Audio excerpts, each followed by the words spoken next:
Good evening. I'm Donald Campbell. I'm the chair of the Bennington Select Board, and this is the Bennington Select Board's meeting for Monday, March 23rd. Because of the coronavirus outbreak, we are meeting through a video conference call on the Zoom platform. Infection rates continue to climb at a shocking rate, so we're practicing our social distancing and complying with state recommendations, including not meeting in groups over 10. Part of the rationale for meeting remotely is that many of us can expect to become stricken with this fast-moving disease. And that's just the wretched truth, about which you'll hear much more tonight. But by keeping select board members separated, we stand a better chance of keeping town governance functioning and not faltering at critical junctures because the whole board is hospitalized at once. Tonight, the assistant town manager and I are here in the Bennington Firehouse because the Vermont open meeting law requires a physical location at which public comment may be made. In truth, we should not be here at all since public meetings are a clear health threat. However, until the open meeting law is updated to accommodate pandemics, this is what we've got. Unfortunately, for those watching, I'm not particularly skilled with technology. You can just ask my daughters about that. I guarantee you there will be hiccups while we try to figure this out. Thankfully, our dedicated friends at Cat TV are helping us with the technology side of things, and they will work with us to make it work better and be more remotely accessible as we go. Please bear with us, and thank you in advance for your patience. This is a very scary epidemic, and it's just beginning. More than ever before, our community needs to take care of one another. Besides strongly reiterating the importance of following recommendations and mandates coming from the healthcare professionals and the state, let me add just a few. First of all, take this seriously. You might survive it, but the 10 people you give it to might not. Your health is Bennington's health. Take care of yourself because the basics apply now more than ever. Eat well, wash a lot, avoid personal contact if you can. If you're sick, stay home and seek necessary medical assistance. And if you're healthy, get outside to exercise and clear your head, except on nights like this.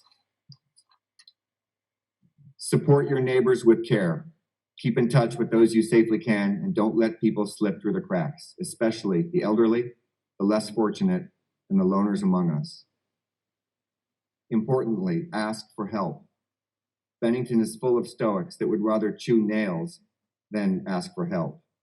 Please, these are extreme circumstances. There's no shame in asking for help, and offer the sooner you get after a problem, the better things go. As an example, I spoke to Jim Brown at the Bank of Bennington this afternoon. If you have a home mortgage and can't make a payment because of a COVID-19 related misfortune, call your bank and lender. Most banks at this point are likely to be flexible under the circumstances, especially if you call before missing a payment, but you won't know if you don't ask. And lastly, be patient.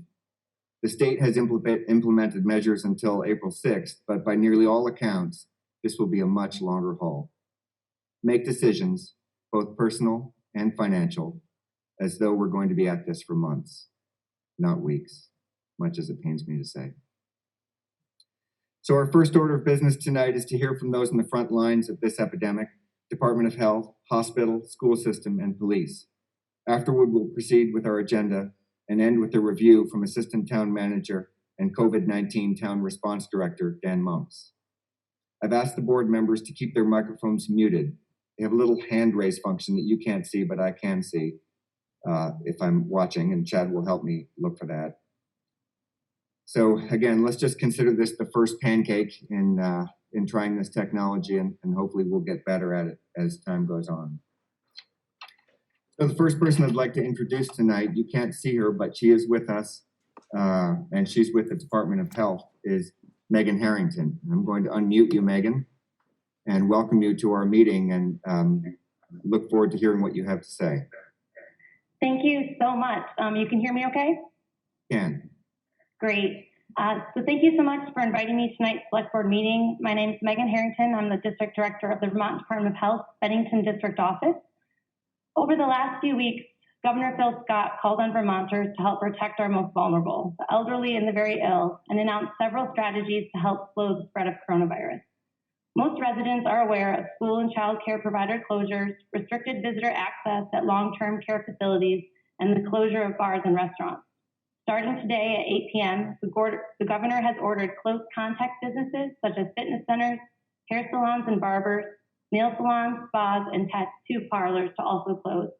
He also restricted the size of mass gatherings to 10 or fewer people. So definitely appreciate your efforts with the open meeting law. In Vermont, we now have evidence of community spread, and that means our success in protecting the community against this virus depends on every single one of us. Coronavirus spreads from person to person. It travels through the air when a sick person coughs or sneezes. Without a vaccine or a treatment, we can help contain the virus by staying at least 6 feet apart from one another in any community setting. The fewer people who are sick allows for healthcare resources to be dedicated to our most vulnerable residents, those who are hospitalized and or over the age of 60. It can be very alarming to learn that someone within your social network, whether your child's school, your workplace, place of worship, or an establishment you frequent, has tested positive for COVID-19. While community spread is occurring, the risk for individuals in good health is relatively low. Healthcare workers caring for patients with COVID-19, close contacts of persons with COVID-19, and travelers returning from affected international locations where community spread is occurring are at a higher risk. Until very recently, the messaging was, if you are sick, call your healthcare provider to discuss testing. And we found that very quickly, this guidance was overwhelming primary care providers and our testing capacity. Now, the messaging going forward is if you have mild symptoms consistent with COVID-19, which includes cough, fever, and shortness of breath, assume you have COVID-19 and stay home. Most people with mild symptoms of COVID-19 can be managed at home without testing, much as providers can empirically manage patients who might have flu. The health department advises against testing most people with mild fever or respiratory symptoms because, first, presenting for testing potentially exposes the public, healthcare workers, and vulnerable people to COVID-19. Secondly, we must preserve our limited personal protective equipment, or PPE, and specimen collection supplies for our healthcare system to care for patients who will develop severe COVID-19 illness over the coming months of this pandemic. And lastly, confirming infection for every person does not change how most people's illness is managed. Any person with symptoms compatible with COVID-19 who is not tested and can be managed at home, i.e. does not require hospitalization, should be instructed to self-isolate until at least 7 days have passed since symptoms first appeared and at least 72 hours have passed since recovery. And recovery is defined as a resolution of your fever without the use of fever-reducing medications and improvement in respiratory symptoms. Not everyone needs to be tested, and testing is not treatment. Your healthcare provider will arrange for testing if they determine that a test is needed. And please understand the groups prioritized for COVID-19 processing and tracing going forward are patients who are hospitalized, immunocompromised, or require dialysis, residents of long-term care facilities and group housing, incarcerated individuals, healthcare workers, and deceased individuals. In Bennington County, there have been 4 confirmed cases of COVID-19 as of 1 p.m. today, and new cases are to be expected. To date, Bennington Health Department public health nurses have completed monitoring for over 40 individuals during their self-isolation period. We are continuously communicating with the supervisory unions, town managers, business owners, health officers, and healthcare providers to ensure that the most up-to-date and pertinent information is available. In Vermont, as of 1 p.m. today, there were 75 positive test results, and over 1,170 tests have been conducted. There have been 5 deaths reported, and the number of people being monitored is 336. And what I'd like to stress is over the next few days, we do have more commercial labs coming online. And so you might see the number of positive cases start to tick up rather dramatically, the same that we saw in some other states.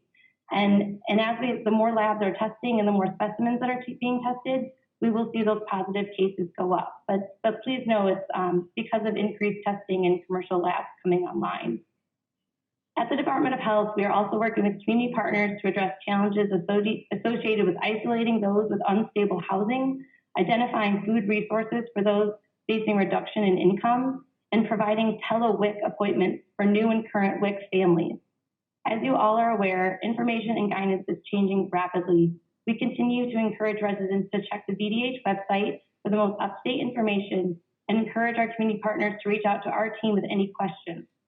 And lastly, please connect with family, friends, and your community in responsible ways, such as using technology, going outside, learning a new skill, or helping others in need.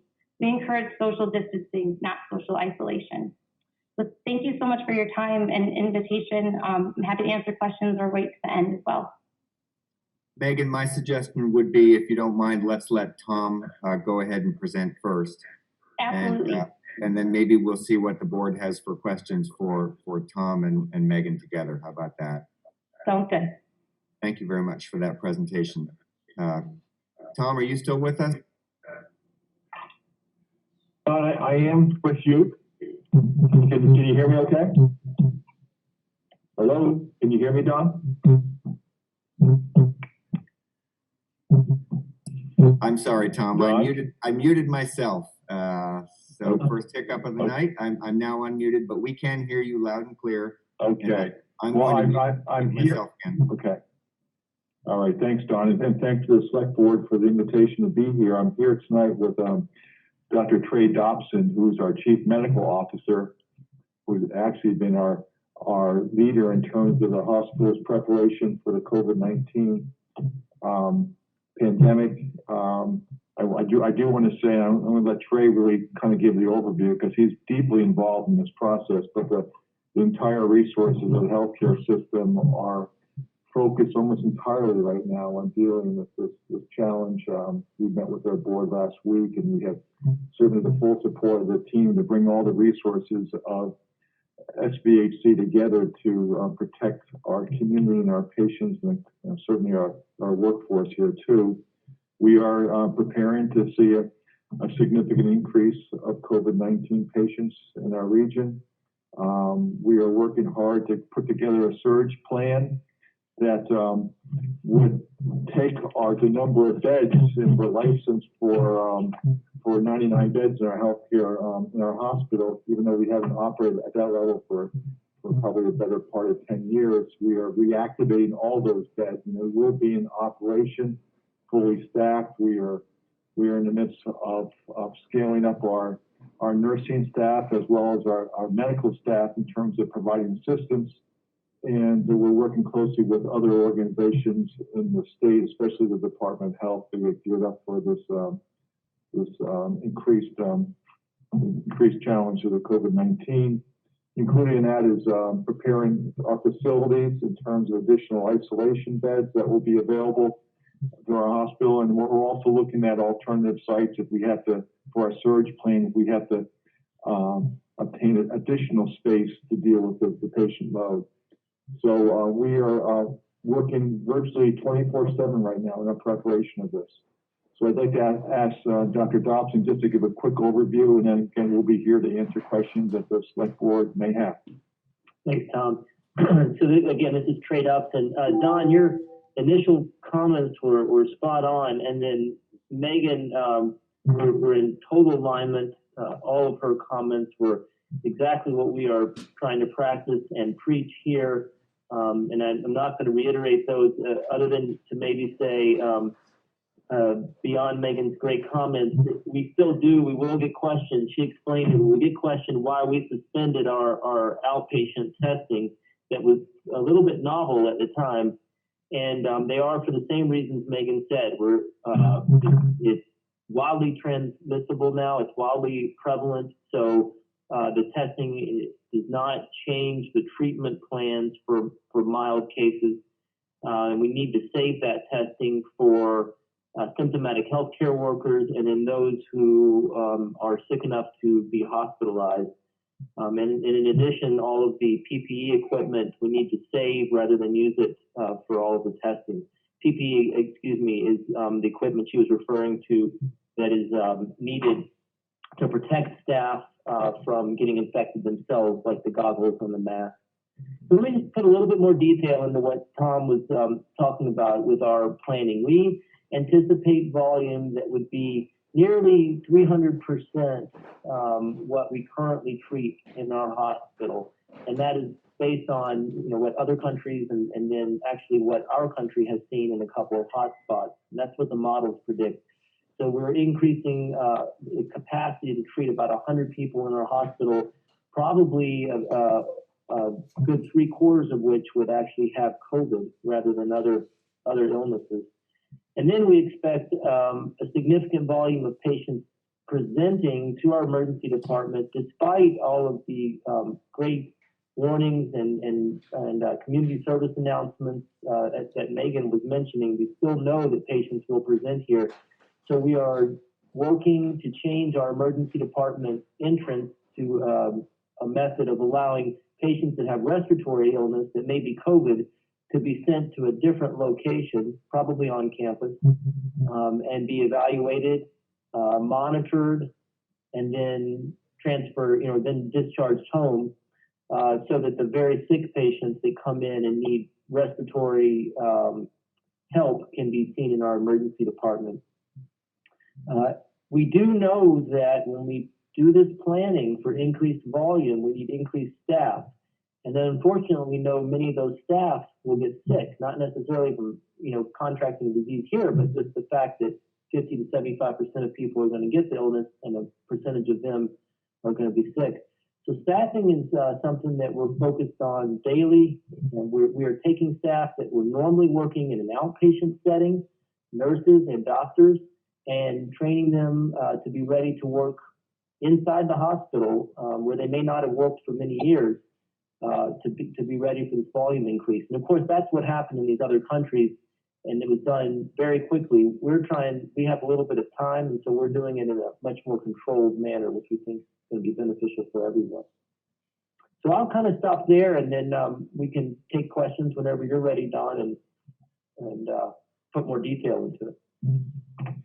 Okay, I'd like to thank you both so much. I think it's pretty obvious to all of us what you're up against, and we are so lucky to have you in our community. I would just like to let you know that we couldn't do it without you. So thank you for that. Board members, if you have comments, go ahead and raise your hand. In the meantime, I'm going to just put one to you here, Trey, which is, I think maybe a lot of people have thought this through, but if 50 to 75% of us are going to get this anyway, maybe you could lay out what in kind of bold terms, what the rationale for slowing it down is, the whole flattening of the curve thing. Sure, and it is amazing. You're right, how people have understood this concept pretty quickly. I think the media has done a good job of getting that out. In basic terms, it's, if we say 75%, and that's not an unrealistic number of community members are going to get the disease, and then let's say 5% of them are going to require hospitalization and critical care, then that is an enormous number of people. In our health service area, that's over 2,000 people. And we can't hospitalize that many people right away. There's absolutely no way. So if it was done over time where people did not become infected right away, but did so over the course of, let's say, 6 months, and that evened out, that's a capacity of about 300% what we currently have. And even though that will be a stretch, we would be able to sustain that level of inpatient hospitalization and treatment. And then I will just say there are a lot of models out there, and they are just that. They are models. I see people taking them literally, and you should never do that in science. What we should say is there is a potential that we need to increase our capacity to the maximal amount, and that's what we're doing. Hey, that's great, and thank you very much for that explanation. I apologize for those of you who have already heard that, but if you haven't heard that, that's a pretty good rationale for why we need to not all get sick at once. I don't see any hands up yet, but Megan, I did have a question for you. I thought I had been hearing a wait period of 14 days, and I think I heard you say a wait period of 7 days from symptoms. Is that what the current recommendation is now? Since your symptoms have first appeared and when they wrap up, about 10 days after symptoms first appear, we would ask. And so, yes, that 14 days, I think, has been the standard. And Dr. Dotson, you might be able to elaborate a little bit more on the change in that. Sure. Well, I will say that 14 days is still a recommendation by many locations, many governmental organizations. The drop down to 7 and 72, as she mentions, is what Dartmouth-Hitchcock is doing and other organizations, and it makes sense based on the fact that you don't develop symptoms right away. We know that. So the estimate of 7 days plus the 72 without symptoms would most likely cover and prevent anyone from transmitting the disease. I think where it gets confusing is that we're talking about outpatient. That's different than inpatient. Patients that get very sick and are hospitalized can actually have symptoms for longer than 14 days, and that would be a completely different scenario. Jean, I see you have your hand up. Would you like to go ahead and unmute yourself and ask your question? Can you hear me? Yes. Okay. I'm going to ask 3 questions all at once, and then I'll just let you answer all of them. I have a few friends who are nurses, and but they're not practicing right now. Who should they contact if they wanted to, offer their services? My second question is, it's great to hear about the increase in available beds. How are we situated with ventilators? And this is kind of a personal question, please bear with me. If you have a family member in a hot spot, from a public health standpoint, this is probably for you, Megan, is it better that your family member should stay put, or would it be a better idea to get them out of the hot spot and come here, self-isolate once they got here? It's a great question. I can definitely take the first one. So right now we've got, I'm not sure if you've heard of Medical Reserve Corps, but they are mobilizing volunteers with medical backgrounds. They can be current or retired, and the best place to find information on that is On Call Vermont, and they are looking for all kinds of folks right now to help. And we also are certainly, Jean, they can always contact your human resource department, and we'll certainly have them speak to our nursing leadership in terms of potential work we are going through right now, and we're going through a pretty significant in-service education for our nurses, for those who haven't worked at the bedside or direct patient care in a while. So, but I think, as Megan said, I think her suggestion is a great one too. Regarding the ventilators, we currently have, I believe, 9. And we are looking for more, Jean. There's a nationwide shortage of ventilators. I know a number of major corporations are starting to work on producing them. But we have 9 in-house right now, and they'd be supported by our respiratory therapy staff and other support personnel to operate those. And then this is Trey, and I'll just add to that ventilator question. We're also looking at, as our other hospitals, novel ways to use those 9. There's the potential that sometimes more than one patient can be on a ventilator. They have to be very stable and have similar presentations, but that is possible in an extreme situation. And then we also work to use what's called non-invasive ventilation. In other words, not having the tube in the trachea and breathing for you, but having almost a glorified face mask where the air is breathed in, and that those are options. So 9 is the number of ventilators that we have, but we would be able to take care of more patients in respiratory failure. But I also don't want to make it sound like it's all rosy, because it's not. It's a very scary situation. Thank you for those answers. I see Jim has his hand up, and after that, Bruce. So let's go to Jim Carroll, and then we'll catch you, Bruce. Thank you, Donald. This goes to either Trey or Megan. I'd like if either one of you could explain the importance of cleaning surfaces, and that the virus lives for longer periods over different surfaces. And I wonder if you can expand upon that. Sure. Megan, why don't you go first, and then I'll ad lib afterwards. I have to admit, I have been defaulting to our CDC guidance on disinfection and the best tool to use. I have heard, that it can live on surfaces, and that's why, after, if there's presumptive positive or anyone who's presenting with symptoms, the cleaning is so important. For those who are self-isolating in the home, that continues to be important. It's not just in community settings, but within your own home and among community family members, that does become important.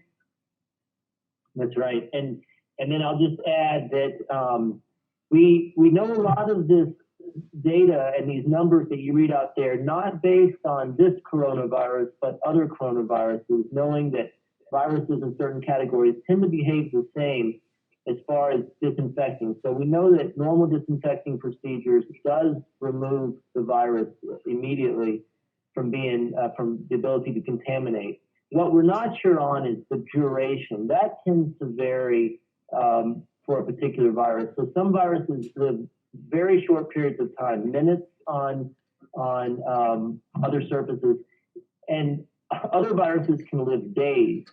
And so no one really has done the studies on this particular virus because it's brand new. And they give these ranges that don't help you. 2 hours to 9 days does not help you in your decision making. So what we can say is it probably lives on surfaces for greater than a day, which means that every time you are using something in a public area, like a shopping cart, or every time certainly a person comes into our system, we are going to wipe down that equipment. Thank you for those answers. Bruce, go ahead if you're ready to speak. Yes, I think this is for Megan. The governor was talking, I think this afternoon, about what might eventually be a shelter-in-place order. And there have been a number of people contacting me wondering why we aren't doing that. I'm not interested in why we aren't doing it, but would be interested in knowing what are the factors that the governor might use or the health department might use to help him make the decision to go to a complete shelter-in place order. I think just to limit the transmission and the spread, we're going to continue to see these positive tests and confirmed cases. And so I think the more strategies that we can put in place to slow that spread, the better. Having people work from home, encouraging folks to maybe just visit the grocery store once a week and sending one family member, limiting these other close contact facilities. I think it's all in an effort to slow the transmission, and as Dr. Dobson said, to not overwhelm the healthcare system. Any efforts we can put in place to slow that, we should be doing. That's great. Thank you very much. So I'd like to thank Megan and Tom and Trey, and invite you to stay with us if you'd like to, if you have time. But I'd also like to hear from the SVSU and from the police department. So let us know if you feel like you need to log off. Tom and Trey, I know you have a lot going on, and Megan, you do too. So feel free to join us or not, but either way, we're very thankful for what you're doing, and we'll probably be looking for periodic updates as we go along through this time. Sure will. Absolutely. Thank you. Great, thanks. Thank you, guys. So Jim, I'm going to segue to you here. The schools and feeding people and our children, of course, very, very important. And so it'd be great to hear from you where you think the schools are. If you give me just a second, I'll unmute you.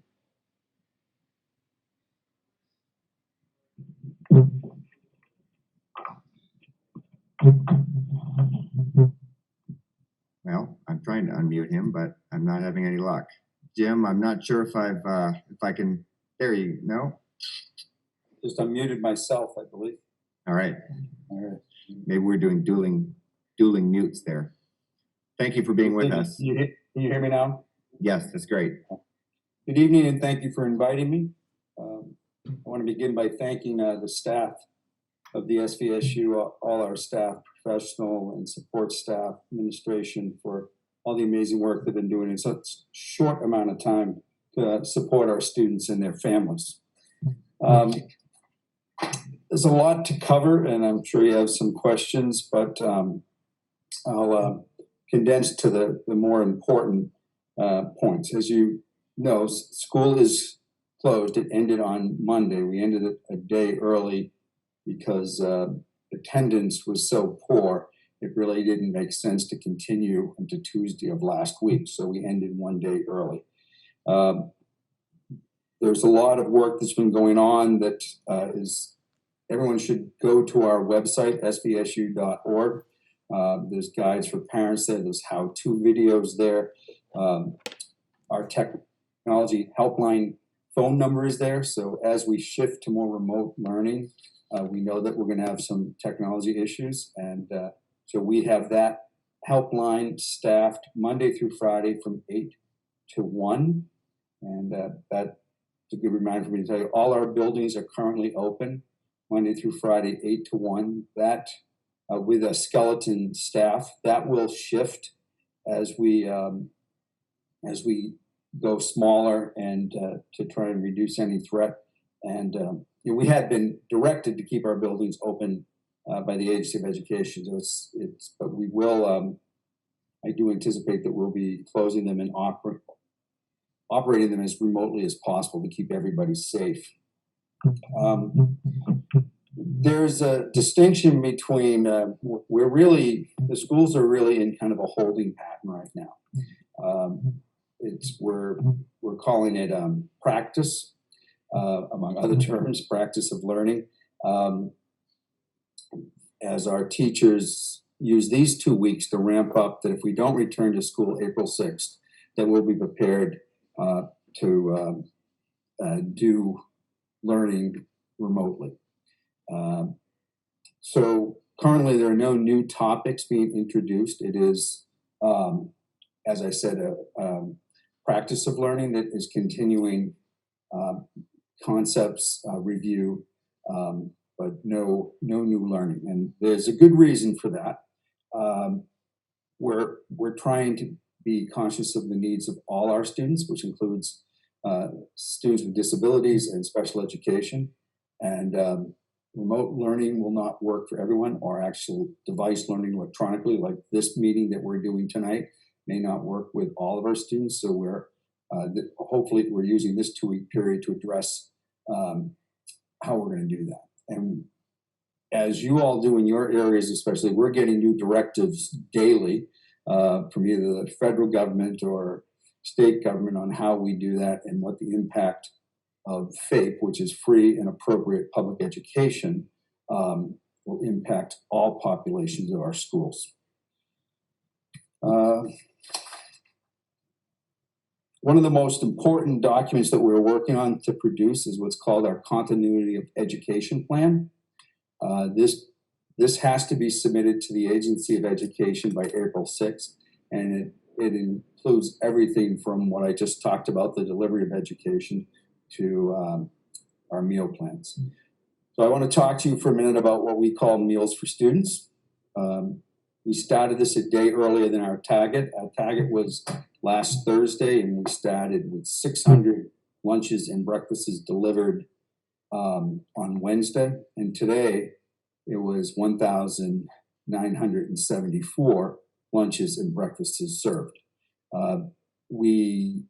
It's important to note that these meals are available to anybody 18 and younger, not just school-age attending children. So young children who aren't school-age attending are available. And it's available to any student 18 or under, or any child 18 or under that lives in one of the towns of the Southwest Vermont Supervisory Union. So it is not limited to students who attend our schools. All private schools, homeschool children, they can get these meals. Again, I direct you to svsu.org. The bus routes are on there. I want to thank our bus contractor, Dufour, for their work in getting these meals distributed, and to the Abbey Group, which is our food service provider, for their hard work to continue this very important task. So that team is being headed by the SU Director of Finance, Renee Gordon. So I want to thank her for her work on getting that up and running even before our target date. I know it caused some confusion. We did what we call a K-12 alert. It's a phone call, email message service that goes out to all our parents and guardians. We did another message last night letting them know to go back to our website to see the bus routes had changed, which we really didn't want to do because people are starting to get used to it. But we added stops, and we're starting a little bit earlier so we can hit all those stops.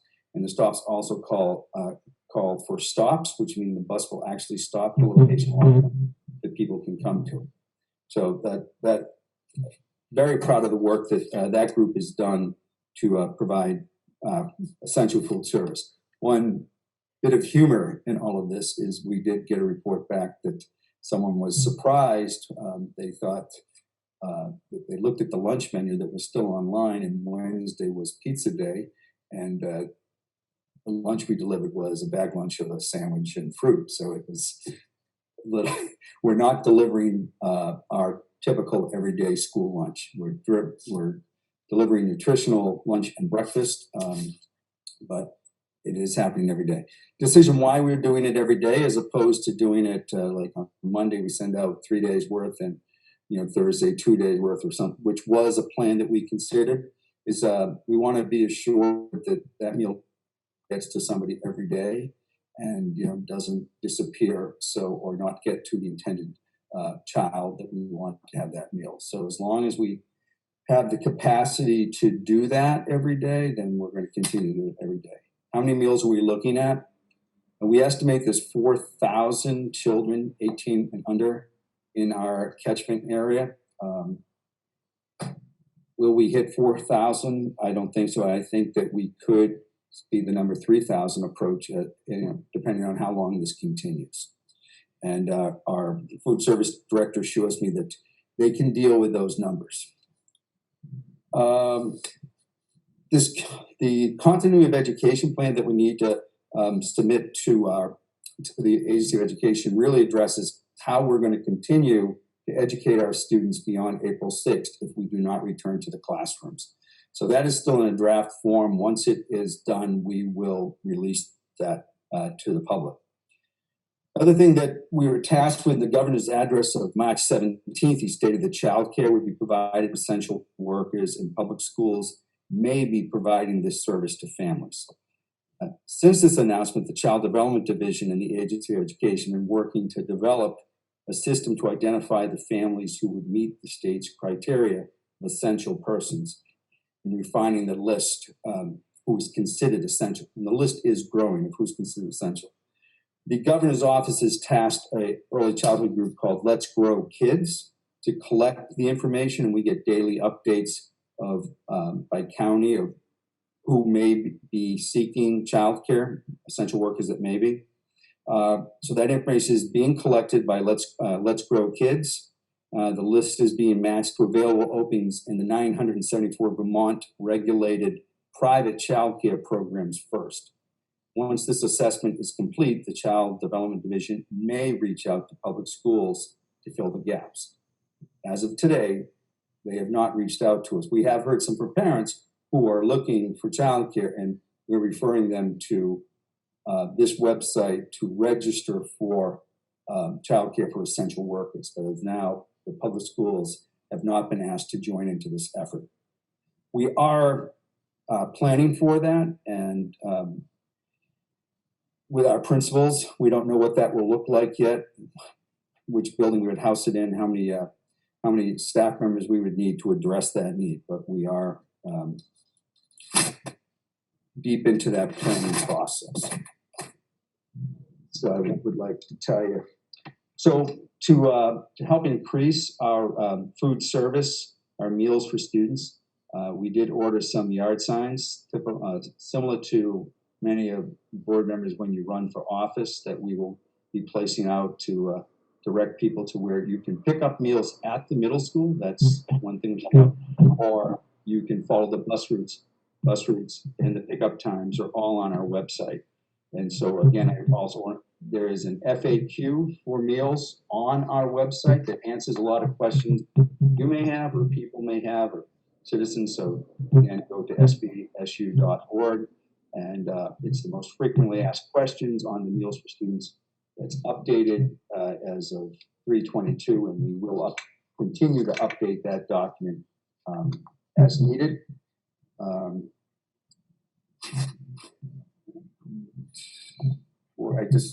I do daily Zoom meetings with the Southwest Vermont area superintendents. We share solutions and try to answer questions that we may have. And these meetings also include from Bennington, the Career Development Center's Superintendent Michael Lawler. And I'm going to wrap up and try and answer whatever question you have by thanking our principals, the vice principals, the central office administrators, our teachers, support staff,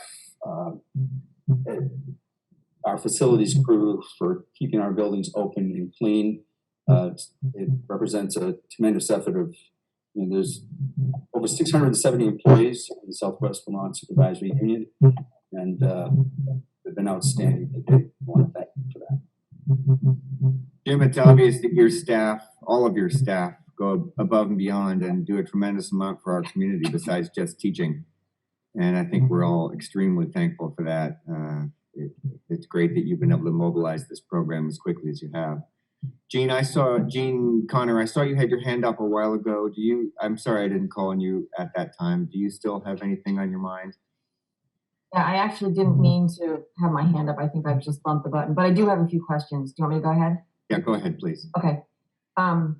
Yeah, Jim, this is an incredibly huge task. I can't even imagine how much work this has been. So yes, thank you very, very much. I have standing staff to help me. Yeah. I have 3 questions again. I'm going to ask them all at the same time like I did with the healthcare folks.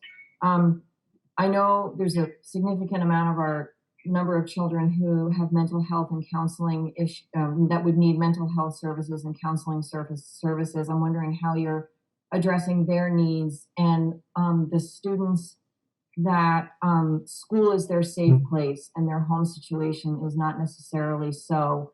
And I'm wondering if there's an effort or an extra effort to be mindful and take care of those at-risk children. And is there opportunities where community members could safely volunteer? Does the bus company need help giving out food? I have no idea. But anyway, if there's something that community members could do, I've been asked by a few people that they would like to help in some way, as long as it's safe. Taking a note.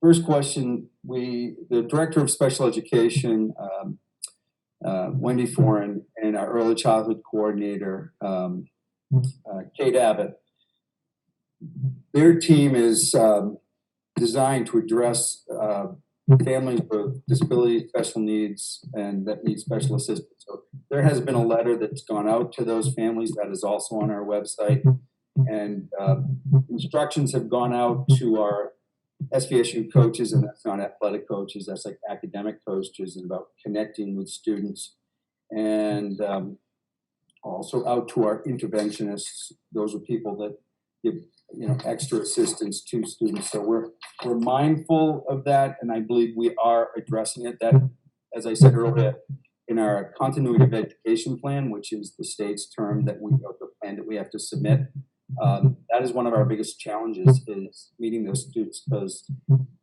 we're not contemplating sending staff into people's homes to offer assistance. So providing things such as speech therapy and occupational therapy and physical therapy to our students who need that in this recess is a challenge. But I think I have a competent team that is working on that issue.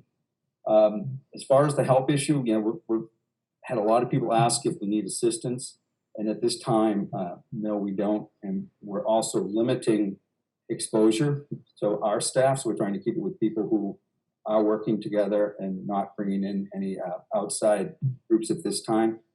I have over 100 support staff, what you may know as paraeducators, who are currently home and not working. So that would be where our first pool of volunteers would come from as we see what's going to happen beyond April 6th. And Do4 Bus Company and the Abbey Group, I commend them. They're doing an outstanding job with this.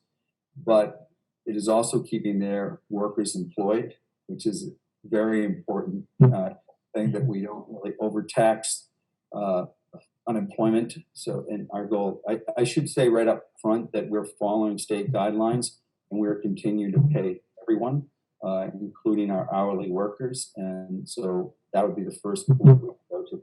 You had a third question that I missed writing down.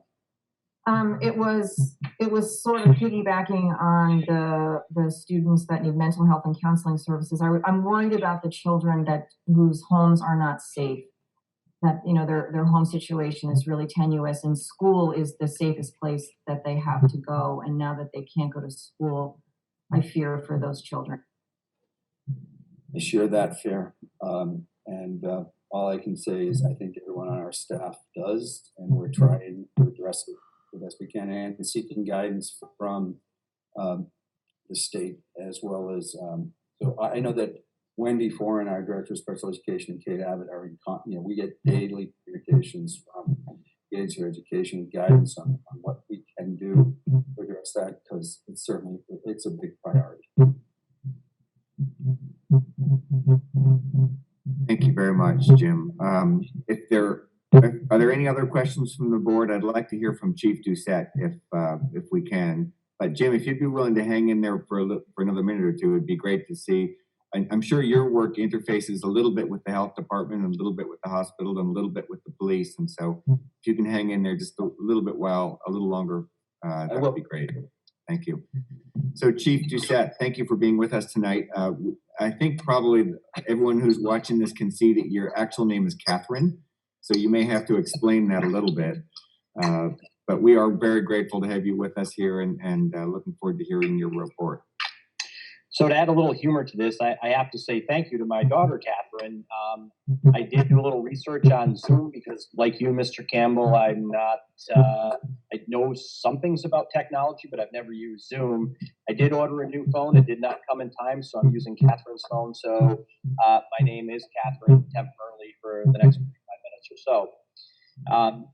I want to just start out by, first of all, thanking the management team for the town of Bennington. We have an amazing staff. I also have an amazing staff at the Bennington Police Department, and we're going to get through this. And I want people that are watching this to understand that the town of Bennington and the Bennington Police Department is going to do everything that we can to keep our community safe. We will keep the community safe, but I think that we're in this for the long haul. Everybody keeps asking, they call me and they say, well, how long is this going to last? I don't know how long this is going to last.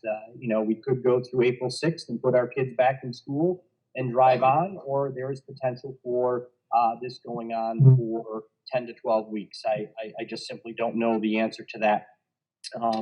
But I am pleased with the town staff, and I am pleased with my own staff. It's a pleasure staying in close contact with our community partners, such as the SVSU, the medical center. Tom D and his staff are doing an amazing job. Lieutenant Grandy and I meet with Mike Moses and Jill Maynard at the hospital on a regular basis just to see what's going on. The hospital's doing an amazing job getting ready to treat patients. And I bring that up because we are currently detailing an officer to the hospital to ensure the safety of patients and visitors. And one of the things that is that people have to understand is that when this pandemic hits Bennington County in a harsh way, parts of the hospital will be closed down. People won't be allowed to have visitors, and we have to respond to the request from the hospital, and people need to listen to law enforcement. So I just want to make that clear that we all know that you want to care for your loved one, but you need to stay home. We don't need a bunch of people up there, and I'm sure there'll be more to come on that in the coming weeks. I want to explain to you the process that's going on at the Bennington Police Department. We all know that COVID-19 is rapidly spreading and it's highly infectious, and we have taken extra precautions in order to provide for the safety of the citizens here in Bennington, as well as the members of the Bennington Police Department. I have a 25-person staff that I need to keep healthy so that we can continue to provide 24/7 protection to our community. As you all know, we have the only hospital in the area. We are seeing people from outside of Vermont travel to our hospital for treatment. All of the measures that I put in place, as well as the processes, have been separated to different phases and really are considered best practices at this time. We are following the guidelines from the Center for Disease Control and Prevention, as well as the Vermont Department of Health and Vermont Emergency Management. Although these are deliberate and carefully thought out, these plans evolve every day. We're on conference calls every day. And as new information is learned, we adapt our policies. We will continue to provide law enforcement coverage and emergency services communication to this rapidly evolving event. And it's going to go on for a period of time.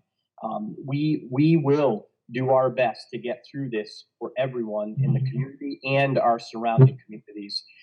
Right now, I can tell you that when you call the Bennington Police Department, dispatchers are going to ask you a series of extra questions. Most people don't like to be asked questions when they want the police to respond, but in order to ensure the safety of the officers, dispatchers are going to ask additional questions about health of people that are at the location where the officers are responding to, or EMS or fire. Please be patient with the dispatchers, and also please be patient with the officers because they're probably going to repeat those questions. Right now, the Bennington Police Facility is locked down. It doesn't mean that you can't come into our facility. There's just a series of questions that you will be asked when you present at the front door of the police station. We do have an electronic intercom and a buzzer system. If you're able to get through the questions, then you'll be entered into the facility. If you're not, that's okay too. We will certainly be able to send an officer out to speak with you that's wearing proper protective equipment.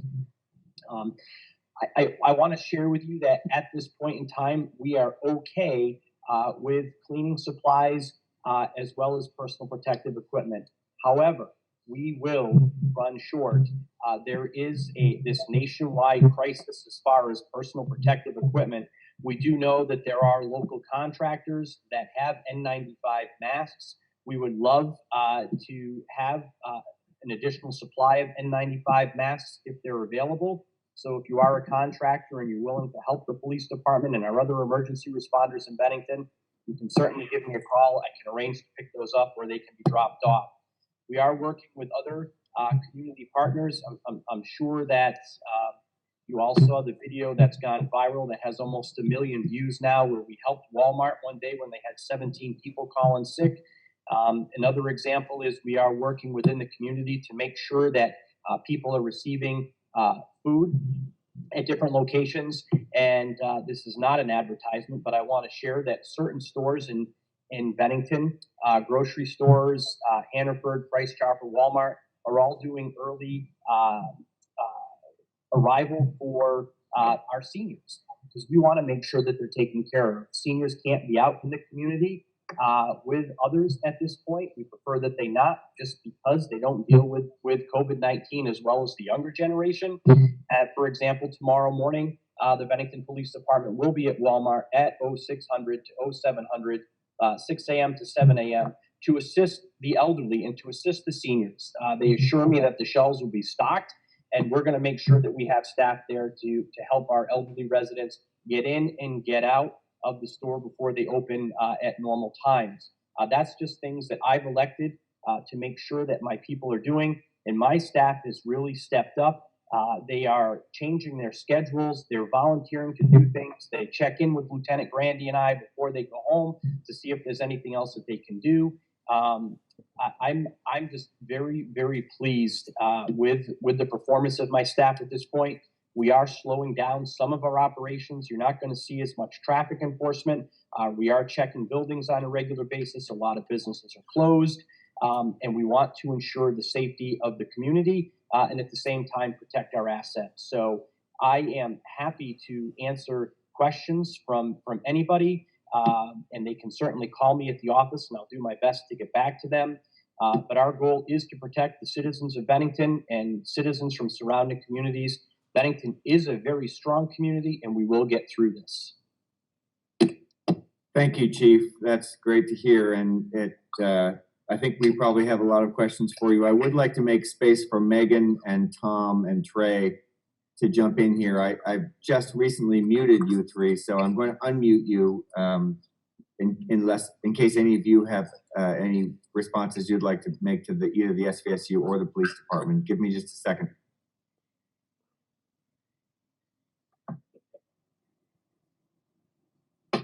Okay. Don?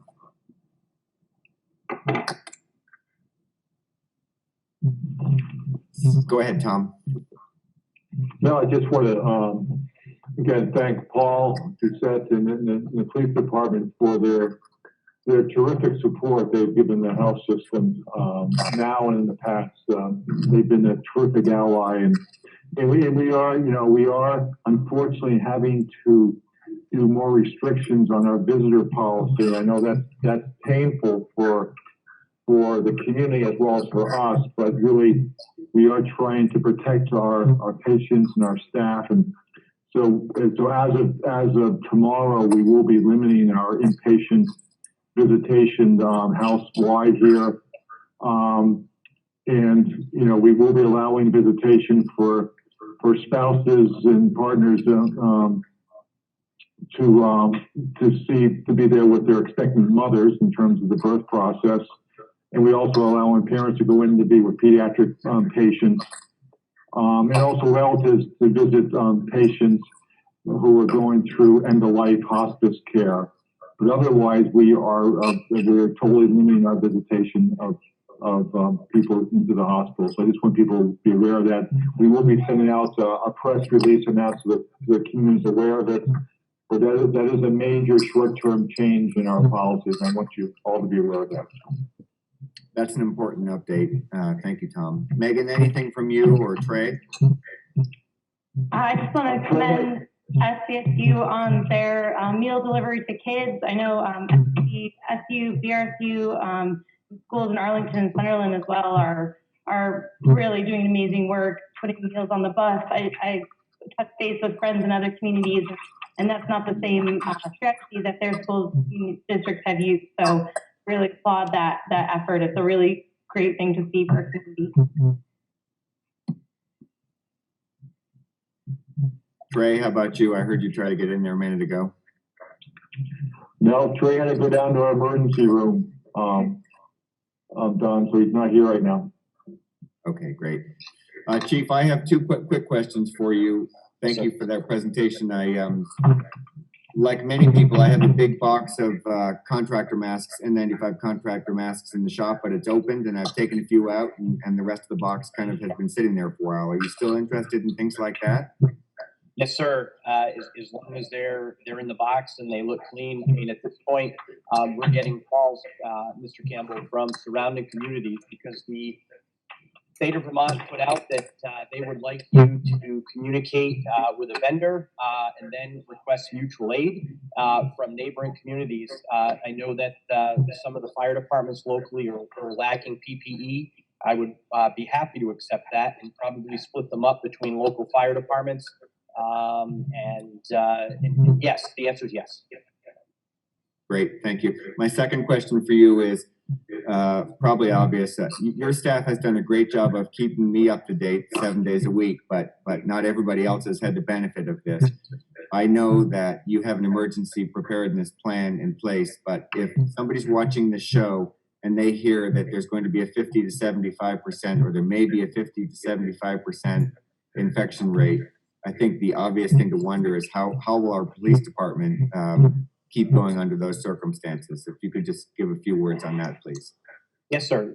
So first and foremost, I understand the 50 to 75%, and I think it's important, and I know people are tired of hearing this, but washing your hands, keeping your hands away from your face, and making sure that you're in an area that's been cleaned or is being sanitized on a regular basis. The buildings and grounds crew for the town of Bennington comes into the police department a couple of times a day now and is helping keep that facility clean. My people have PPE, and we are doing our best. And right now, so far, so good. I understand that we're in the infant stages of this, but our goal is to work with other law enforcement agencies. In fact, today I met with Lieutenant Mosier from the Vermont State Police. We have an agreement that if, in fact, some of his troops go down, that the Bennington Police Department is the largest police facility, or police agency rather, in Bennington County, and the offer is there. We may find ourselves as a county law enforcement agency before this is all done, because that's what we do in law enforcement, is we provide to each other. And if in fact some of my people get sick, the Vermont State Police will come in, the Bennington County Sheriff's Department will come in, and so we do have a mutual aid plan. And we will have to just slow down some of our responses to other types of incidents. People may have to self-report, for example, if they're involved in a minor motor vehicle crash. We're not going to be doing parking lot crashes. So we do have a continuity of operations plan in place for the police department. Some of the other things that you're seeing, some of these uniforms this uniform that you're currently seeing right now is actually a training uniform. All of the officers, for the most part, are wearing this uniform because when we get home, we immediately doff this and it goes into the washer, and it can be washed and dried, where the uniforms have to be dry cleaned. And there is an advantage to this. And so we are doing everything that we possibly can to keep our staff healthy. And with that being said, Mr. Campbell, I want to just divert for a minute. People in this community have to understand how hard the staff is working at SVMC. That's why Lieutenant Grandy and I touch base with them every day, because without them, we are not going to be successful in our operation. And police officers and nurses work well together. And I think that people need to continue to support the hospital in their efforts, support the police department, the fire department. And we, again, I'll say it again, we're going to get through this. It's just going to take some time.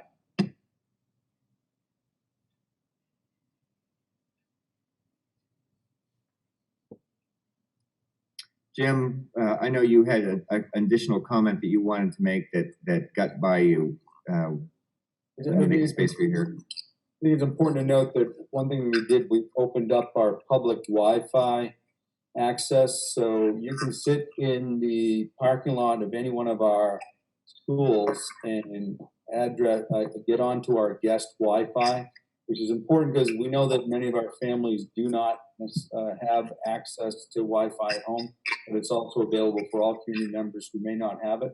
They could park up in one of the school parking lots and access the guest Wi-Fi. That's great. Thank you very much. So at this point, I guess I would ask board members if they have any additional questions for any of our guests. And then I'm going to ask our one guest who's in the house tonight if he has any questions. So anything from board members? Or Stuart? Okay. Jim, anything that you've been wondering about that we haven't covered? Okay. All right.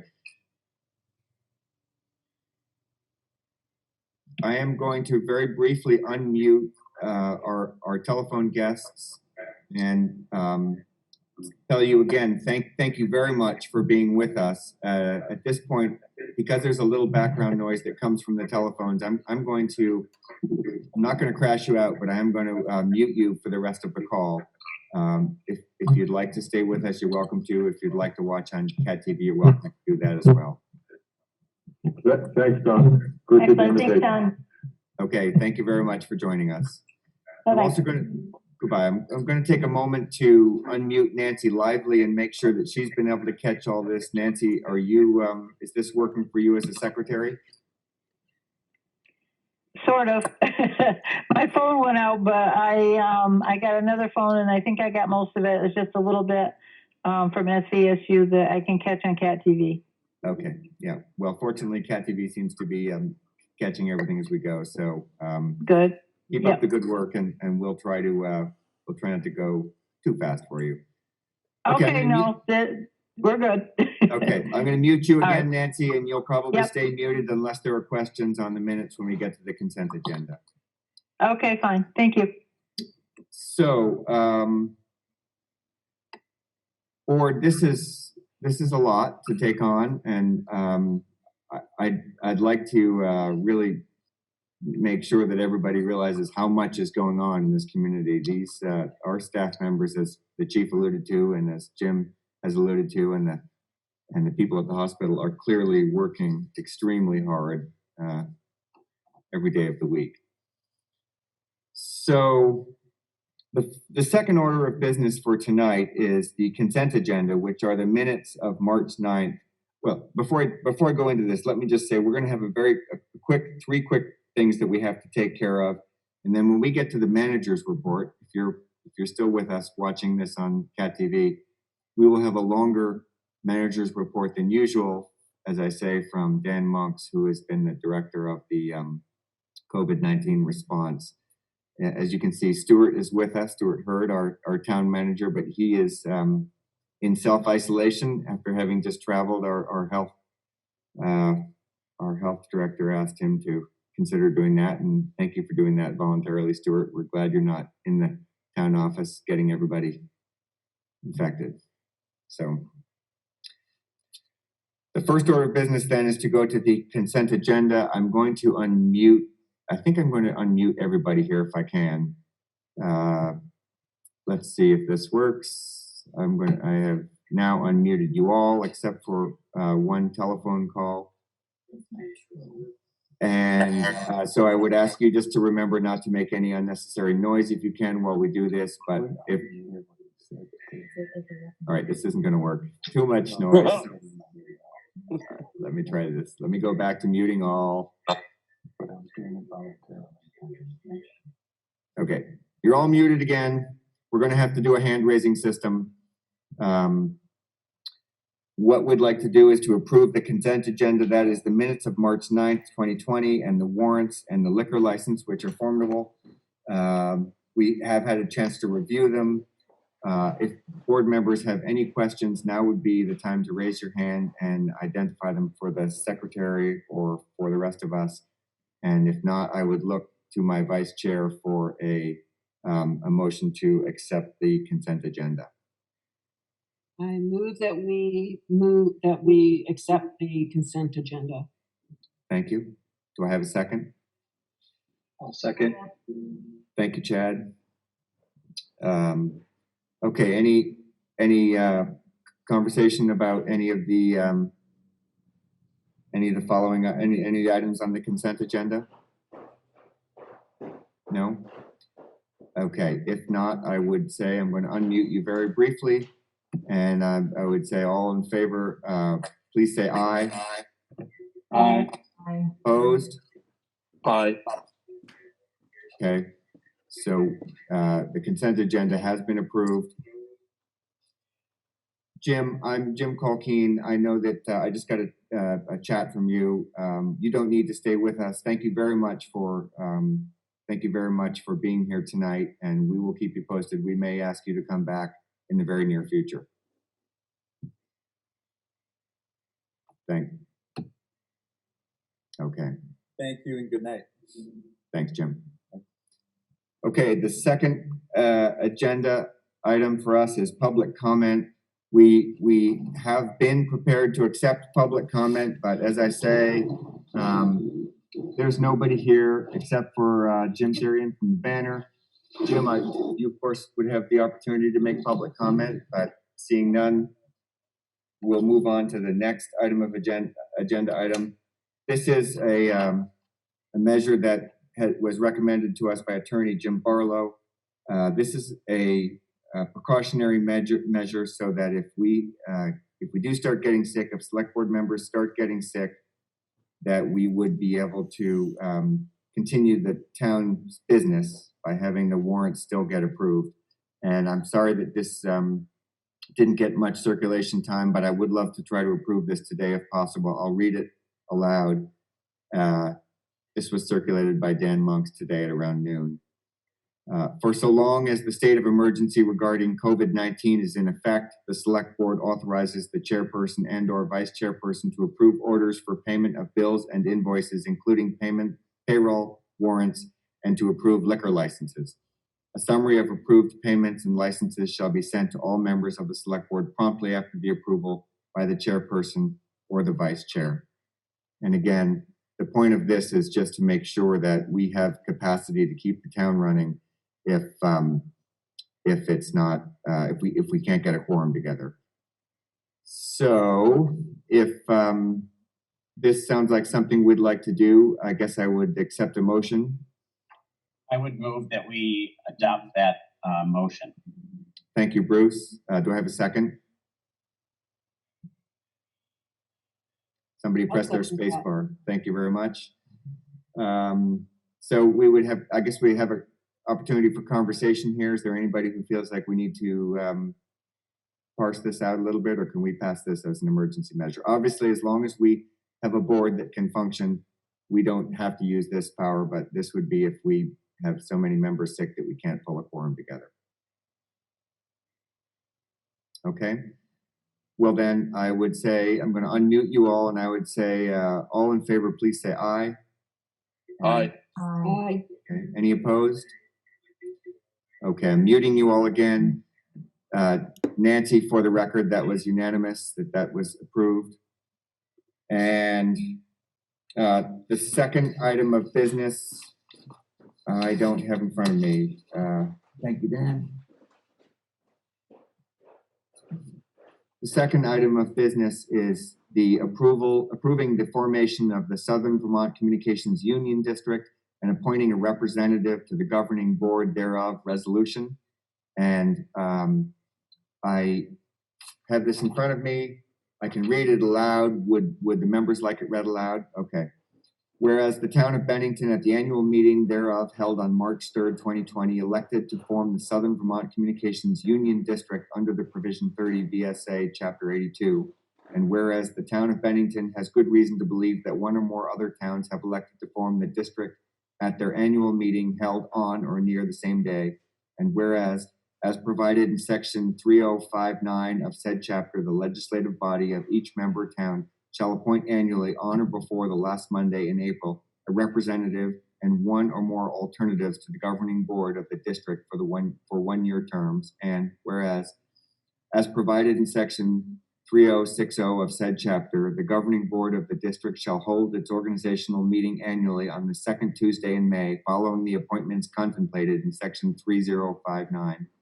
And whereas the select board of the town of Bennington desires to accomplish the formation of the Southern Vermont Communications Union District, now therefore be it resolved that 1, to the fullest extent permitted by the law, the select board of the town of Bennington hereby confirms the action taken by the town at March 30th, 2020 annual meeting thereof, whereby the formation of the Southern Vermont Communications Union District was approved.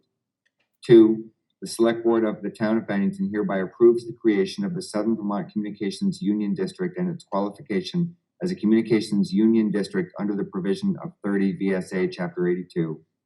3, the select board of the town of Bennington hereby appoints the following representatives and one or more alternatives to the governing board of the Southern Vermont Communications Union District for terms of 1 year each. These are the people that we've already seen on this matter. So the appointee would be the first appointee representative, Eric Hatch. He's the person that presented to our meeting on this a couple of times. The alternate would be Ron Dubray, and the other alternate would be Beth Hardesty. And this would be adopted at a regular meeting of the select board of the town of Bennington, duly held on the 23rd of March, 2020. And this is set up so that the select board chair and the town clerk can sign it if you all approve this motion, if you all approve this. So I guess I would look for a motion first, and then let's have a conversation. Would anyone like to make a motion to approve this formation of the Southern Vermont Communications Union District? I would move that. Okay, thank Or you, second. Bruce. We'll take that. We'll take Jean as a second. Any discussion on this? No, I think this is a good thing. We know it's not going to cost the town anything. We know taxpayer money can't go into it. We all want high-speed internet access. These people are doing good work. So I would say, looks like Bruce has his hand up. Let me get you in here. Thank you. I just would say that this current crisis that we're in is a perfect illustration of why we need this. And hopefully, we don't ever have to go through this again. But if we do, the work of this communications union district will be incredibly important for the safety and for the value that it will bring to the community. So thanks for everybody for doing this. That's so well said, Bruce. And it's phenomenal when you think of the number of people who have recently adopted Zoom and other video conferencing platforms, and all the work that's happening from home right now. It's just amazing. But the more we have access to high-speed internet, the more that can work for other people. So well said. Any other comments before we call a vote on this? Okay. Seeing none, I'm going to unmute you all and say, all in favor of this, please say aye. Aye. Aye. Aye. Any opposed? Okay, I'm now going to mute you all again. Oh, you know what? I think I keep forgetting that I can't mute Cat TV. Oh, good. Cat TV is not muted. However you work that out, Mike, good job. He's a clever guy. All right, I will sign this, and we will move on to the next item, which is the manager's report, keeping our 10-foot distancing space. I'm going to take all of my goodies and get out of the way here and walk to the side and let Dan come in. Dan, you remember, if you want to take questions, you can just press on the space bar if you want to. Why don't you not mute yourself? And you're just gonna have to figure out how to unmute people. I'll do my presentation and I'll allow you to return back to the stage. Okay. Here it comes. Thank you.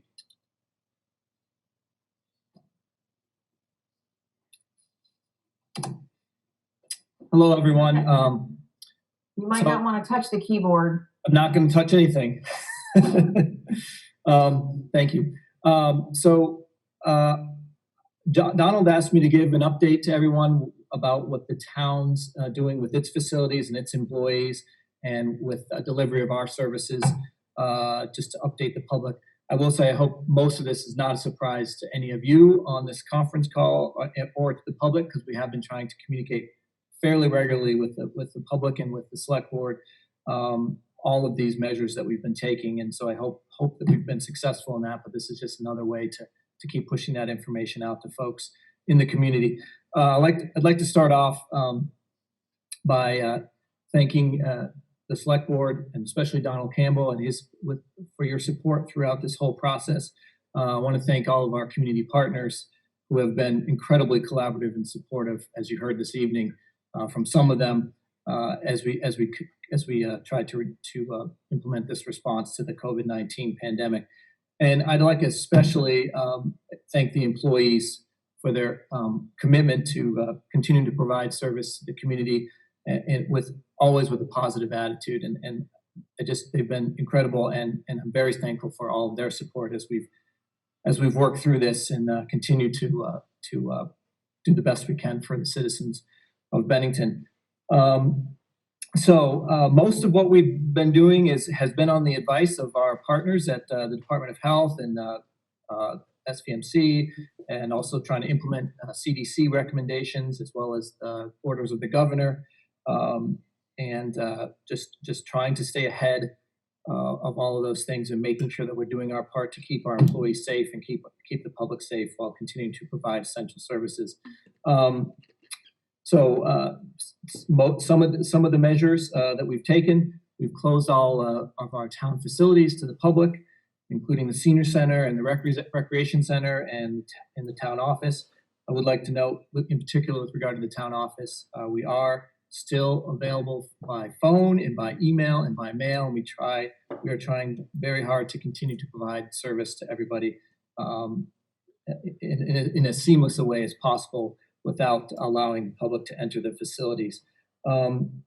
As all of you know, our town buildings and grounds department has really stepped up and has enhanced their efforts to clean and disinfect town buildings to keep the employees safe. We've canceled all public meetings involving town entities, and we've closed all of our facilities to any public meetings whatsoever. We have although we're not responsible for we don't control the Bennington Free Library. I do want to note that the library is closed as well. That decision was made by the library board. As Chief Doucette mentioned, the police department does not allow the public to enter freely. They have to use the intercom system and answer some questions before they can get in. And we have, of course, been working with all of our employees to follow the best advice from the Department of Health and the CDC with regard to social distancing and maintaining appropriate hygiene throughout this whole process. We have also limited staff meetings, making sure that we take advantage of teleconferencing and video conferencing to the extent possible to keep gatherings of our employees to the very bare minimum. We continue to update our emergency management plans, as the chief spoke about earlier, so that we can continue to deliver our essential services to the public. We can't stop our public safety measures. We can't stop purifying the water, and we can't stop taking care of the wastewater. Those are essential services, and we have to do everything we can to make sure that those services continue regardless of how bad this pandemic gets. So we have our emergency plans in place, and we are protecting essential employees so that we will always have the ability to serve the public with those essential services. We've also implemented some physical changes to our facilities to keep employees safe, and we've started to do things like split shifts and limit folks working at the same time in the facility, so there's much less exposure for our employees. I want to thank Shannon Barsati, our community development director, who just recently, and I know it was sent out to the select board and we'll be posting it online, just put together a pretty comprehensive list of resources for folks, food resources, small business resources, all those sorts of things that will be posted on our website. And probably the best location to find those resources is we're working with the Bennington County Regional Commission. They are putting together a resource page, COVID-19 resource page, and we are going to, I've directed all the managers and requested other folks to make sure that they send everything they can to the BCRC, because they have an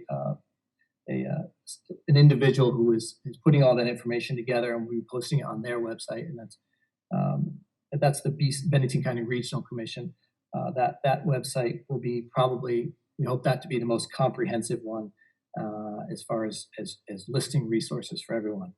I'm going to end it there and let Donald come back and control the computer, and you guys can ask me questions. Donald can, since he's much more adept at this, he'll be able to direct those to me, and I'd be happy to answer any questions.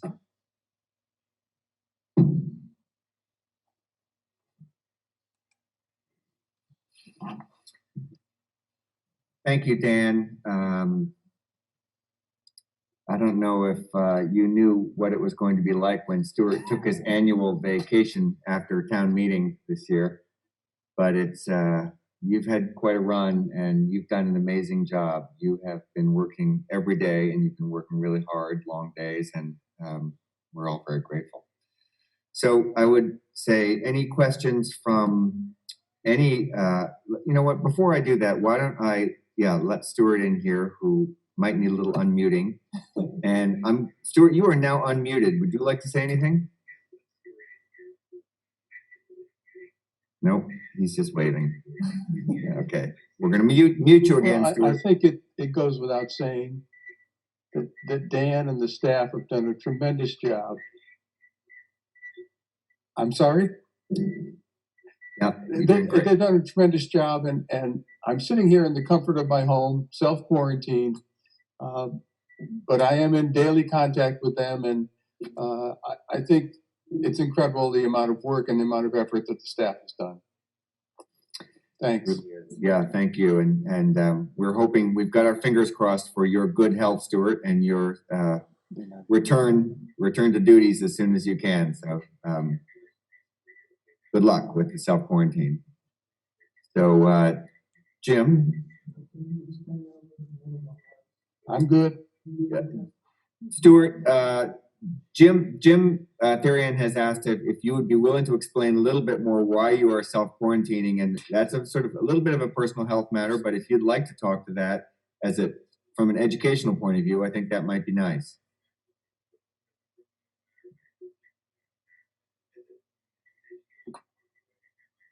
A little bit of a delay. Did you hear me, Stuart?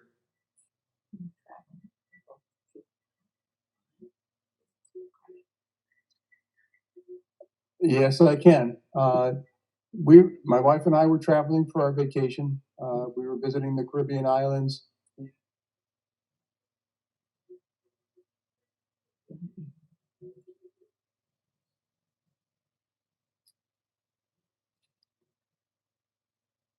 Especially my health officer and the assistant town manager, we decided that it was safer for us to self-quarantine. And that's what we're doing. Jim, I'm sorry that was a little choppy, but Stuart needs some of that high-speed internet access that we're going to get from the CUD. Stuart, we got a little bit of what you said, and thank you very much for that. I'm going to mute you again now. I'm sure Stuart wouldn't mind. Stuart, do you mind if Dan talks to this a little bit about, it's pretty much about you, but do you mind if Dan talks about it? Just give me a thumbs up if that's okay. Get a little delay here. I'm sorry, I didn't get the question. Do you mind if Dan speaks to the isolation thing a little bit? Thank you. I'm muting you now, Stuart. Go ahead, Dan. So unfortunately, I'm sure Stuart relayed, but we weren't able to hear it. So Stuart did go on vacation. He returned. He's totally healthy. There's no symptoms. Neither he nor Justine have any symptoms whatsoever. But our health officer, out of an abundance of caution, said, you have been traveling. You did go through an airport. Let's just be safe and have you self-quarantine at home. And Stuart was happy to do that. And we don't expect and certainly hope that Stuart doesn't experience any symptoms, but he has decided just to protect others from any possible exposure that he's going to self-quarantine at home. So, Larry McLeod. Thank you. Other questions from the board? I see some shakings of heads. No? Okay. Well,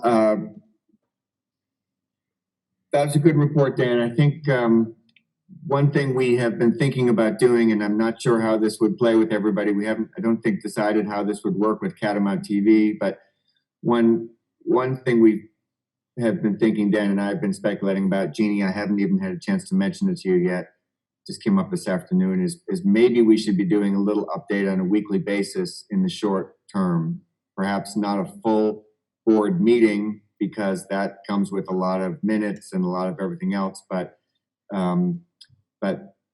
if we do it more as an update at this time of night on Mondays, we could invite community partners in to continue to bring information, and then continue to meet on our regular cycle. But it is awkward, this kind of voting thing and all that is a little bit difficult. It might be easier if we could just do an informational update meeting that Dan seems to be willing to work on.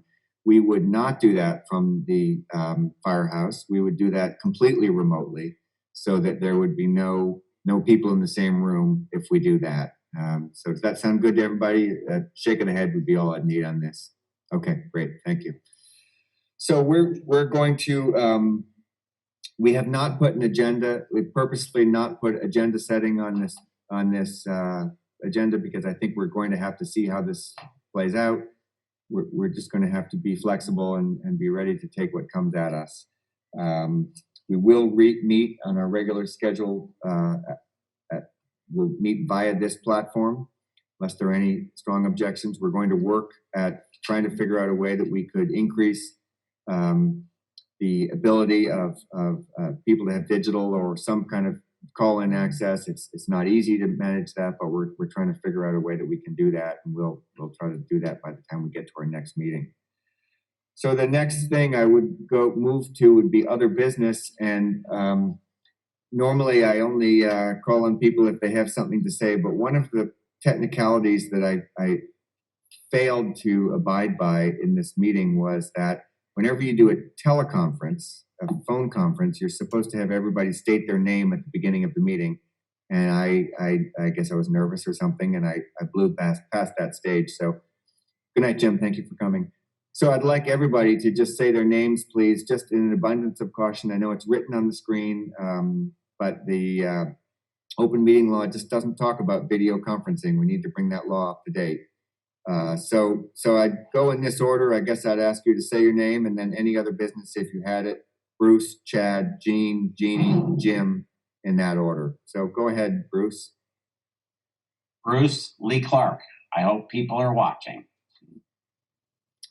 Thank you for your thoughtful comments today, Bruce. Chad? Chad Gordon. Yes, hopefully people are watching and washing their hands, and not how I anticipated my last meeting to be, but glad I was here. Chad, you have no idea how much we're going to miss you. We are really going to miss you.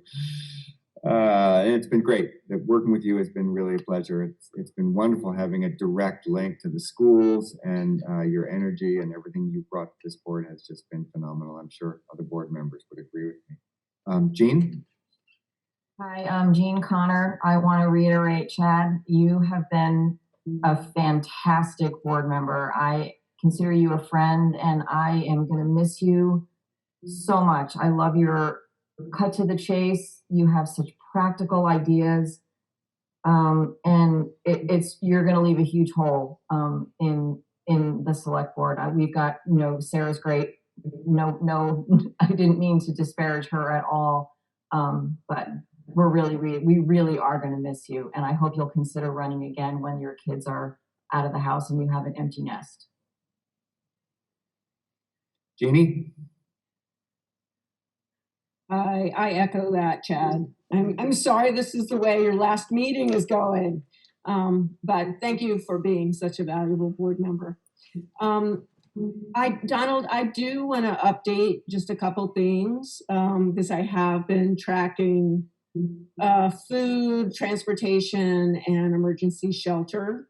Sure. And just before you start that, I'm going to let everybody know that you are Jeannie Jenkins, right? Oh, hi, I'm Jeannie Jenkins, yes. Let me also figure out how to take my finger off of this and unmute myself really. I can unmute you, Jeannie. I'll get you right now.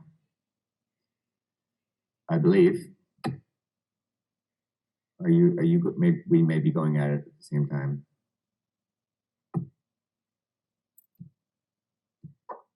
There, yes. Try that. I'm unmuted. Okay. So I've been just following what's going on with food distribution, particularly with individuals who are either less able to get food for themselves. The Hunger Council in town, which Megan Harrington from the Department of Health has been coordinating, has been fantastic. It's looking at food needs throughout the county. And I will say the Northshire has been amazingly generous in offering both volunteers and funding if needed. But the Hunger Council has put together quite a few resources for people. And I want to reiterate, the BCRC website has a fantastic website of sources of information for COVID-19. So it's bcrcvt.org. And so that is a place where you definitely want to go. There are food banks that are open every day but Sunday somewhere in town. So if you go to the BCRC website, you can see the times for different food sources, and those are open to everyone.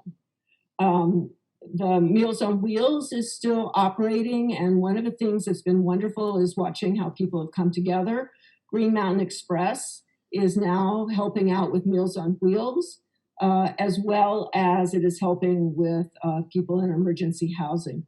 So the emergency housing team, which is being staffed by Stephanie Peters or being coordinated by Stephanie Peters, is looking at individuals who don't have shelter in town or in the county. Today, they mentioned 8 different motels that are accepting motel vouchers and making sure that individuals have housing. Green Mountain Express has set up bus routes so that everyone that is at any of those motels can get into the big shopping, the big grocery stores in order to get food. And as you probably know, Green Mountain Express is not charging for rides. They are also doing the early morning rides for people that are eligible for the 6 a.m. and 7 a.m. routes, elderly and disabled. So they will also coordinate those rides if you give them a call. So I think it's an amazing time for our community. It's a very scary time, but it is astonishing to see how well people have come together, and that's both local, county, and state, to make sure that we all have the resources that we need. So that's what I wanted to share. That's great, Jeannie. Thank you so much for sharing that. And yeah, that bcrcvermont.org is going to be an important clearinghouse, I think, for a lot of these documents. It is true that the town website is probably not the easiest place to house that stuff. And so to have the regional commission that has capacity and is well situated to do that is really a great offer. I see 3 hands up. I see Jim and Jean, Connor, and Bruce. If you did not mean to put your hands up, go ahead and take them down now. But if you did mean to have them up, I'm going to unmute Jim first and see if he wanted to respond to any of that. Good evening. It's Jim Carroll. Donald, I just wanted to give a brief update via Montpelier and from the governor's office. I myself and other legislators have been working with the governor's office and the Department of Taxes with respect to delaying the payment of meals and rooms and sales taxes for the businesses in Bennington. And the governor has made a decree that for an indefinite period of time, those taxes will not be due without penalty. In addition, the filing deadline for both federal and state taxes has been pushed to July 15th without any penalty. In addition to that, we had the banking commissioner's lobbyists come in and speak to us and say that, in the event that people are struggling with making mortgage payments, car payments, credit card payments, work with your bank. And if you find that the bank or a remote bank that you're working with is not being cooperative, let your leaders know. And we, as a state and as a local government, will do what we can to bring whatever pressure we can to bear to have them be more cooperative. One other thing, I want to compliment Senators Sears and Campion with coming up with the idea that I believe they relate to Jim Culkeen with respect to lunches and meals being delivered by the school system. And I thought that was just a great idea. And I'm thankful to the hospital, the health department, and the police department, and our select board for the work that we've done. And Chad, thank you for your service. You've been a man of few words, but you've been meaningful. You're here. Jim, thank you very much. And we will lean on you for more of the statewide perspective as we go, as things go along here. Next in line, I have Jean. Connor, did you have something that you wanted to say? Yeah, just on a lighter note, Restaurant Week is happening. I can't remember the dates. I'm sorry, I didn't look it up. I just thought of it on the fly. But it's doing obviously only carry out, but it would be really important, probably more important than ever, to participate in Restaurant Week if anyone is at all able. And I'm sure if they Googled Restaurant Week Bennington, they could find out all the details, or I'm sure it's on the chamber website as well. Yeah, and this would be a really good time if you have a favorite restaurant or a place that you like to hang out to go down and buy a great big, if you can afford to, declining balance card, a gift card for yourself for the future. Pay it forward with these restaurants a little bit.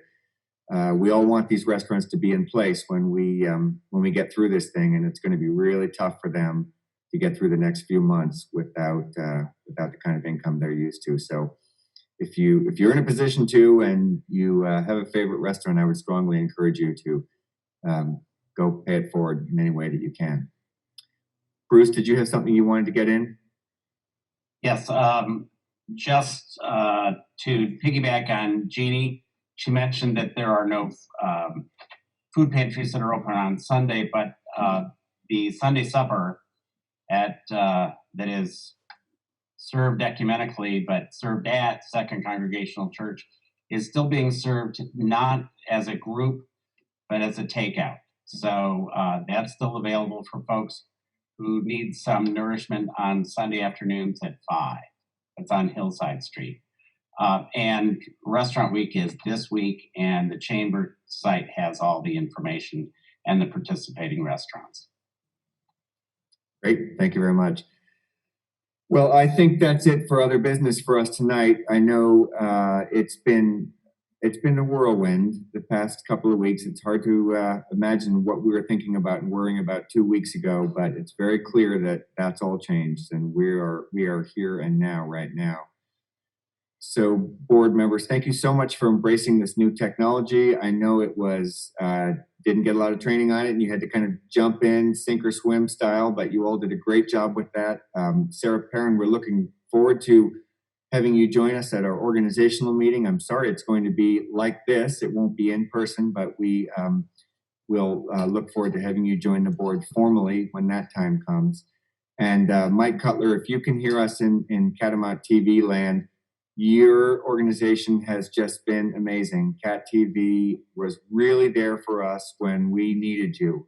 You stepped up, you helped us with the technology, you came over here and walked us through stuff, and our community would not have gotten all of these updates if not for your can-do attitude that you and Will showed early on. So thank you very much for that. We're lucky to have you as a community partner.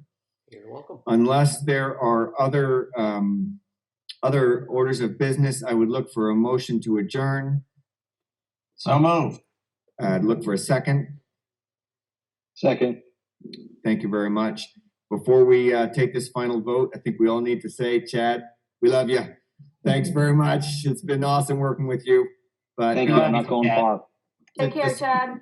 Thank you. Despite that, we're going to have to say all in favor of closing this meeting for tonight. Please say aye. Aye. Aye. Aye. And with that, we're going to say good night and thank you, Cat TV. We'll talk to you soon. Be safe, Bennington.